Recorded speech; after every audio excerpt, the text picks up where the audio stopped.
Greetings, pet lovers. Bridget here with First Street Pets, and today we're going to talk about 5 things to not do while walking your dog.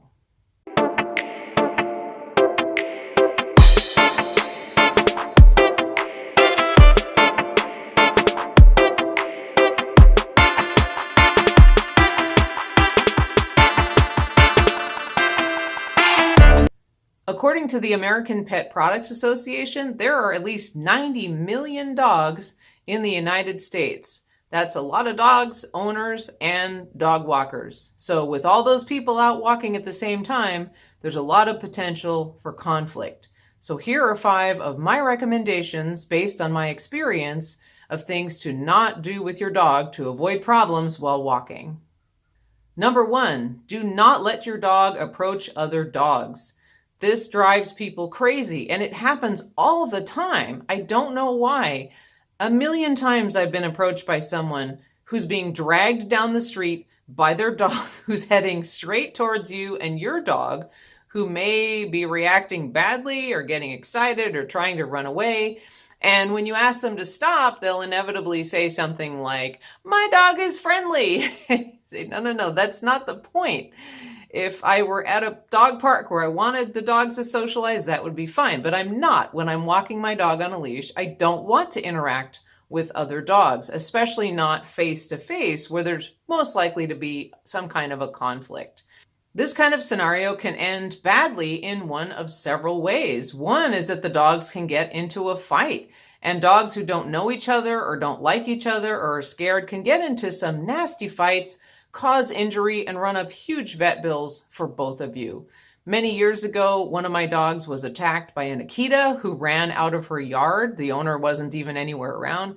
Attacked my dog, bit her head, and caused pretty serious injury, causing me to run up a huge vet bill at the ER, which I really had to go after the owner to pay because they didn't want to take responsibility. So this is one of the ways that the situation can end. You don't want another dog to get injured or even killed, and you don't want to be running up vet bills. Plus, the dogs can then be traumatized, and their behavior will be even worse the next time they go out. Another way this can end badly is that one of the dogs can go missing. This is something that happens a lot in the world of missing pets, where if a dog becomes scared for one reason or another while out on a walk, they either tuck out of their collar and take off, or just pull so hard that the leash comes out of the walker's hand and run away. So now you have a loose dog who could cause a car accident, become lost, and now their owners are going to have to go and find them. So when you're out walking your dog, just avoid other people. If there's not a lot of room on the sidewalk, go into the street, cross the street. Give everyone plenty of space to have the walk that they want without your interference. Number 2, don't overextend yourself. I've been a dog walker for decades, and I'm very comfortable with any kind of dog. However, I still don't like to walk more than 2 at once. I'm strong and well-grounded, and I know how to walk a dog, but more than that, I just start getting nervous. If things go wrong, they can go very wrong. So that's my personal limit. Other people can do differently, and that's fine. I'm not here to tell you what your limits are, but it's important for you to understand that. Since I now have 3 dogs, they just kind of get walked in rotation. So that works for me, especially since I live in a downtown area with a lot of activity. When I lived out in the country and I could walk them in a place where there was nobody around for miles, I was less concerned about this because there was nobody else, no other people or dogs that I might run into trouble with. If you have strength or balance issues, you also want to be careful. I have seen some terrible accidents where people have a dog that is just too big and strong for them or not trained, and they're out walking a dog that weighs 80 or 90 pounds when they really shouldn't be. So it can be difficult for you to realize that maybe because of your age or a medical condition, you're not able to do the things you used to. But please just go with that and don't get yourself hurt and get your dog hurt or lost when you drop the leash by taking out a dog that you can't handle. It doesn't take much if a dog has a prey drive or wants to go up to another dog. If they suddenly take off and you're holding onto the leash, you could fall, and that could cause serious injury for you.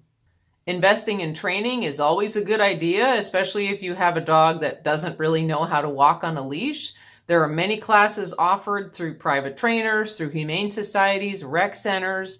So definitely look into that and find out how you can get your dog better acclimated to walking properly on a leash.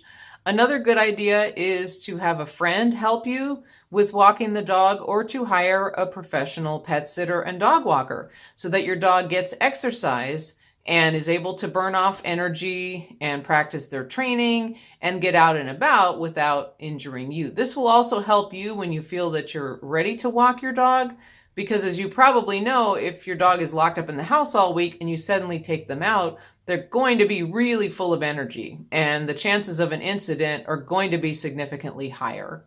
Number 3, don't rely on gadgets. We've all seen those silly TV commercials where they're selling some wondrous device for 3 easy payments of $19.95. I don't know, all my life, everything's been $19.95 on TV. But if you buy this device, your dog will be trained in minutes, and it's just ridiculous. Training obviously doesn't work that way, and there is no device that works like that. Now, some devices may cause a dog pain and at least initially cause him to stop pulling or bolting in different directions. But most dogs will get used to those devices and pretty soon ignore them. So while you want to use the equipment that you feel is safe and works for you, and you can check out my video on finding the right collar to walk your dog, I'll link it in the description below. While you do want to choose the right equipment, you don't want to rely on it. Because you have heavier or harsher equipment doesn't mean that you are safe. Again, having the dogs trained, being able to stay on your feet yourself, being alert when you walk, avoiding other people and dogs and potentially difficult situations is going to keep you safe, not some piece of equipment. The best device for developing a relationship with your dog is time. I often use the example of homeless or transient people that I've seen over the years with a dog or dogs. Often they're walking down the road with no leash at all on the dog, or maybe a rope or something really basic, and the dogs walk along and stay right with them, looking up with adoring eyes at all times. This is because they have a bond, because they are together all the time. The dog doesn't want to run away or get into any trouble. That time that you spend together will create the relationship you want, and you can't buy that for $19.95. Number 4, don't walk naked. Okay, you know that's a joke. It may get you some funny looks, and someone may call the police. Seriously though, this is just a funny term for don't let your pets out without ID. Now, I think pets should have some kind of ID on all the time, a collar and tag for dogs, a microchip for all pets, but especially while you are out walking. A lot of people don't like to leave collars on their dogs. They don't have ID tags. And so if you're out walking and your dog gets away from you, how is anybody going to know who the dog belongs to? Now, if you're able to get your dog right back, that's fine. But what if they run far away? What if they're taken in by someone who doesn't know you and doesn't know where the dog came from? What if they end up at a shelter and there's no identification on them? Things can go wrong in seconds. Leashes can break, collars can break or come off. The leash can be pulled out of your hand. So make sure whenever you're walking your dog, you have identification on him or her. Basic ID tags cost just a few dollars and can be purchased at many pet stores or even online. Gone are the days where you had to fill out a card, send it through the mail, and wait for 6 to 8 weeks to get your tag. Now you can go up to a vending machine, pick any number of cute tags, and have your tag in minutes at the store. Or you can order them online and have them in your hands within a few days. Number 5, do not attach your leash to the collar that has the ID tag on it. So the dog should be wearing a collar that's just by itself with some kind of ID on it, whether it's embroidered or a metal plate or a tag that hangs down. That should be by itself.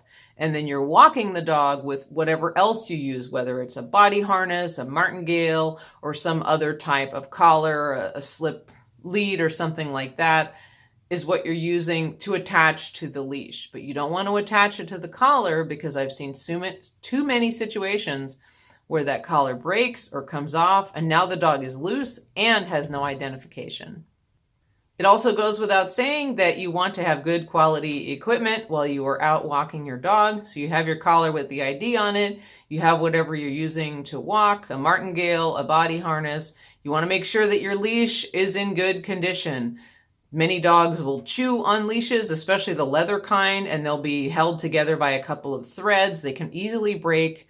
So make sure that you check your equipment, make sure it's all in good working order, and just go ahead and buy a new one if it's wearing out.